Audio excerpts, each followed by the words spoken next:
लक्ष देऊन ऐका. एखादा व्यक्ती लहानपणापासून सर्व सुख व सुविधामध्ये जगलेला असतो, पण त्याच्या जीवनात एखाद्या दिवशी अचानक त्याच्याकडून त्याचा सर्व पैसा निघून जातो. तेव्हा त्याच्याजवळची नातेवाईक व त्याचे स्वप्न हे दोन्ही देखील त्याच्यापासून दूर निघून जात असतात. आणि जीवनामध्ये काय करावे आणि काय नाही हे मात्र त्या व्यक्तीला कळत नसते, कारण त्याने कधीच गरिबीचे दिवस पाहिलेले नसते व दुःख सोसलेले नसते आणि अपमान काय असतो हे देखील त्याला माहीत नसते.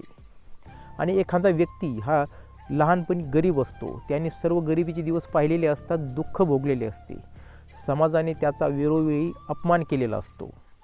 त्यामुळे अशा व्यक्तीकडून त्याचे आर्थिक नुकसान झाले, त्याचे नातेवाईक, त्याचे स्वप्न हे त्याच्यापासून दुरावले गेले, तरी देखील असा व्यक्ती स्वतःला सावरत असतो, कारण की त्याला या सर्व गोष्टींची माहिती असते, अनुभव असतात. म्हणून तुमच्या जीवनात जर कधी दुःख येत असेल, संकट येत असतील, तर कधी घाबरून जाऊ नका, कारण तुमच्या जीवनात येणारे दुःख व संकट हे तुम्हाला मजबूत बनवण्यासाठी व कणखर बनवण्यासाठी येत असतात. धन्यवाद.